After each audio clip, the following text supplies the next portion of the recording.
Oi, meus amores! Hoje, na nossa aula de história, nós vamos falar sobre imigrantes no Brasil, ok? Vamos lá? Antes da chegada dos portugueses, é importante lembrar que o território já contava com uma população indígena de cerca de 5 milhões de habitantes. Por sua vez, os africanos foram trazidos de maneira forçada. Assim, quem é imigrante no Brasil? Se apenas os indígenas são os nativos, então vamos considerar como imigrante apenas os indivíduos que chegaram livres. Imigrante é aquele que migra, ou seja, aquele que entra em um país estrangeiro com o objetivo de residir, morar nesse país ou trabalhar.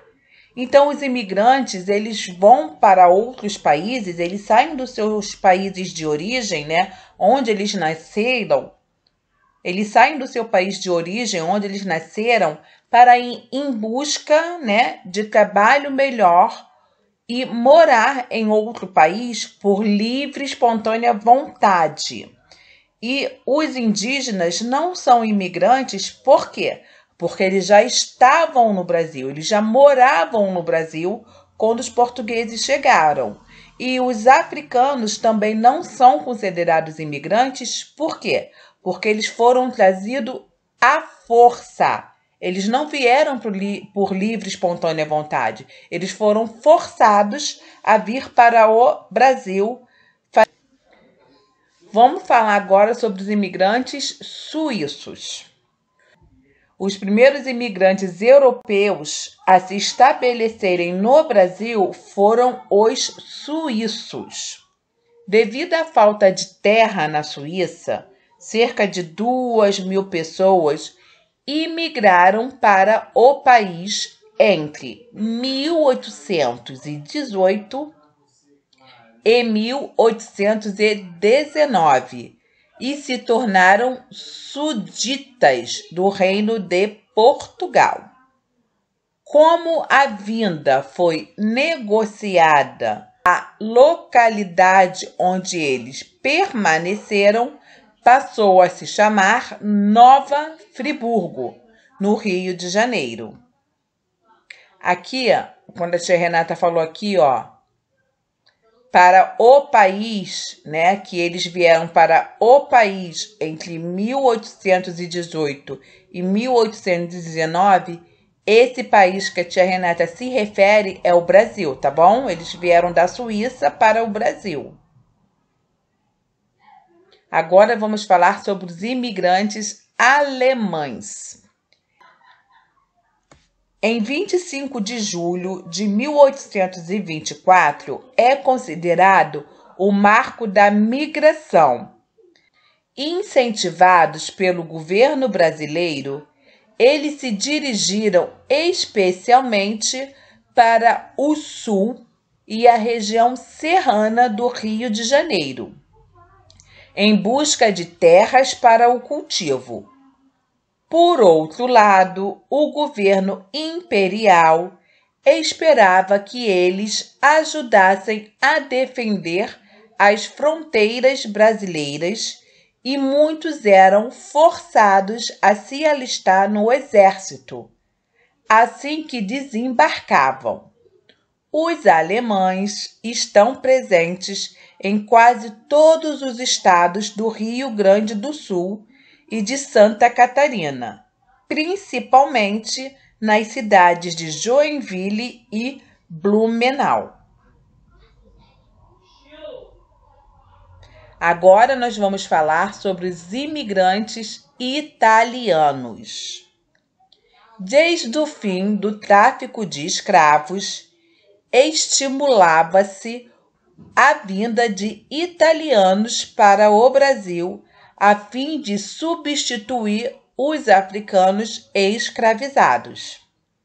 O governo brasileiro pagava a passagem dos imigrantes em navios a vapor, lhes prometia salários e casas, algo que não era cumprido. Os estrangeiros receberam incentivos como a propriedade da terra e cidadania. Foi assim que surgiram na região sul cidades como Caxias do Sul, Garibaldi e Bento Gonçalves.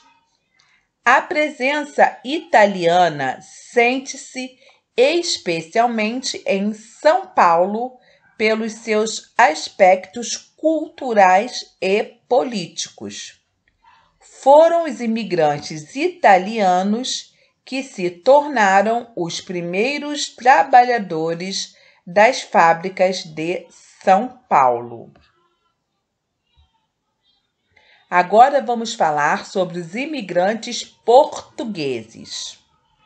A migração portuguesa nunca deixou de acontecer.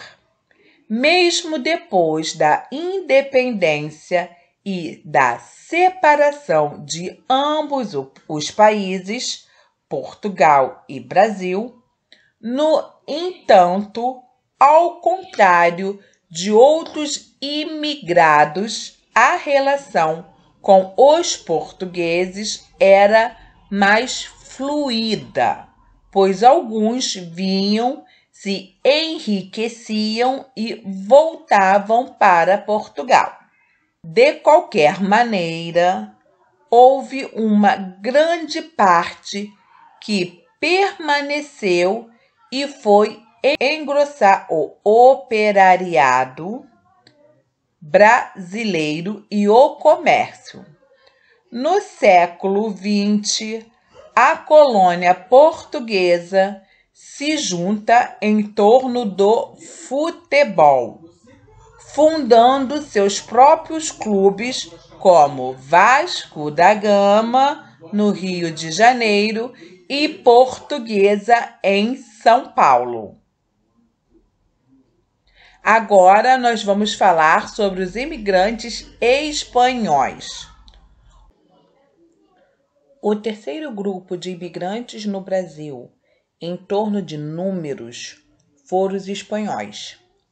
Cerca de 700 mil espanhóis no país. Destes, mais da metade foram para São Paulo, com o intuito de trabalhar nas lavouras de café e, mais tarde, nos laranjais. E o restante buscou grandes centros como Belo Horizonte e Rio de Janeiro. Os espanhóis se organizavam em torno de centros culturais como as Casas de Espanha, que ensinavam música, dança e o idioma para os filhos de imigrantes e brasileiros. Bom, e por hoje terminamos. Qualquer dúvida, qualquer coisa, entre em contato com a tia Renata, tá bom? E a respeito dos exercícios, dá uma olhadinha lá no cronograma, tá bom? Fiquem com Deus, beijos no coração. Fui!